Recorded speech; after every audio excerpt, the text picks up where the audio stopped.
Only one woman truly believed, and she proved everyone wrong. Not with a fancy reveal, but by stealing it. This untold drama is why you need to hear this story.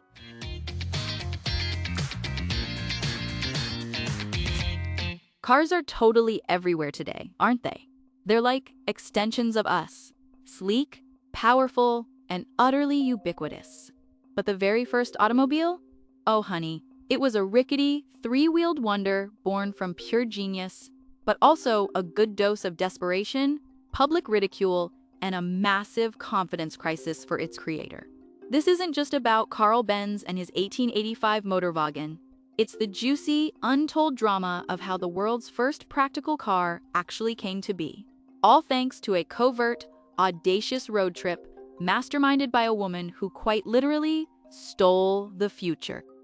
All right, meet Karl Benz, a super brainy German engineer totally obsessed with this almost impossible dream, a horseless carriage. Born in 1844, he hit the books at Karlsruhe Polytechnic, his mind just buzzing with invention.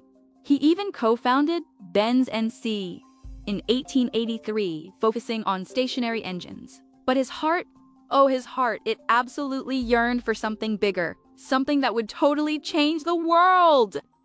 Tell me, what's your impossible dream? Let me know in the comments. His journey, though? Brutal. Years of relentless tinkering led not to triumph, but to a parade of failures. Prototype after prototype would sputter, stall, or just fall apart. The financial strain was immense, gobbling up every last penny, even his wife Bertha's dowry. Can you believe it? He was even forced to bring in partners, losing almost all control, his share dwindling dramatically. Imagine designing something so revolutionary, only to be sidelined by your own company. Then came a disheartening moment.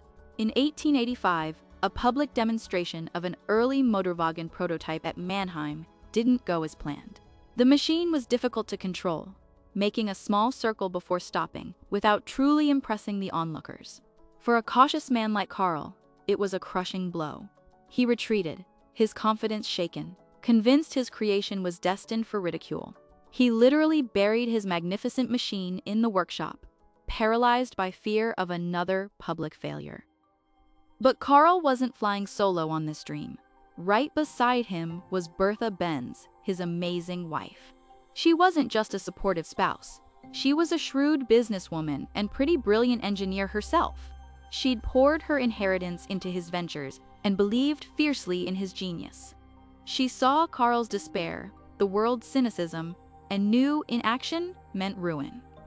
The Motorwagen was technically brilliant, patented in 1886, a true leap forward. But it remained largely hidden from the very public it was meant to electrify. Enough was enough. In August 1888, Bertha made a decision that would totally redefine history. Without breathing a word to a worried Karl, because, let's be real, he would have forbidden it, she woke their two teenage sons, Okan and Richard. Under the cloak of darkness, they quietly rolled the Benz patent Motorwagen out of the workshop, careful not to wake its creator. Their destination? Pforzheim, her mother's house, about 66 miles away. This wasn't just a joyride, it was the world's first long-distance automobile journey, a daring act of defiance and a desperate marketing ploy. Could you imagine doing something this bold without telling your partner? Honey, that journey was absolutely packed with peril and some seriously ingenious improvisation. The Motorwagen, a crude beast compared to today's cars, demanded constant attention. As they trundled along dusty roads, it started to stutter. The fuel line was clogged. What did Bertha do? Grab a mechanic's toolkit? Nope.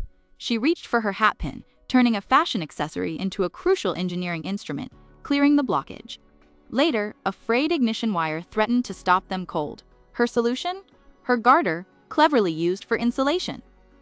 Total MacGyver moves! When the wooden brake started getting dangerously thin on those steep descents, Bertha found a cobbler in a village. She totally bossed him into attaching strips of leather to the brake blocks. And just like that, a revolutionary improvement in braking material was applied, right there, on the side of a dusty German road. They pushed the car up hills, refilled its water cooling system from streams, and probably astonished every villager they encountered. Each setback was met with Bertha's amazing resolve and brilliant practicality. She wasn't just driving, she was field testing, problem solving, and, without even realizing it, shaping the future of automotive design. Late that night, Bertha and her sons finally arrived in Pforzheim. Totally exhausted, but absolutely triumphant. They sent a telegram to a frantic Karl, who finally understood the audacious genius of his wife. Bertha's journey proved, beyond a shadow of a doubt, that the automobile was not a novelty, but a practical, durable form of transport. It generated immense publicity, not ridicule, and highlighted crucial improvements needed for reliability and safety. Just look at this first Motorwagen, a three-wheeled contraption with a single, sputtering cylinder producing less than 1 horsepower, a top speed of 10 miles an hour, no reverse gear, and a tiller instead of a steering wheel. It honestly looks more like a motorized tricycle than a car, doesn't it? Could you even imagine a modern road trip in this? You'd be like the slowest thing on the highway. Bertha Benz didn't just take the first long-distance road trip, she quite literally pushed humanity into the automotive age using hatpins and garters to do it. What if Karl Benz's fear had won? Would the world have waited years longer for the car? What incredible innovations are happening right now, hidden away by doubt? If Bertha's story inspired you, hit that like button to spread her legacy. And, if you're brave enough, share your own hatpin moments in the comments below.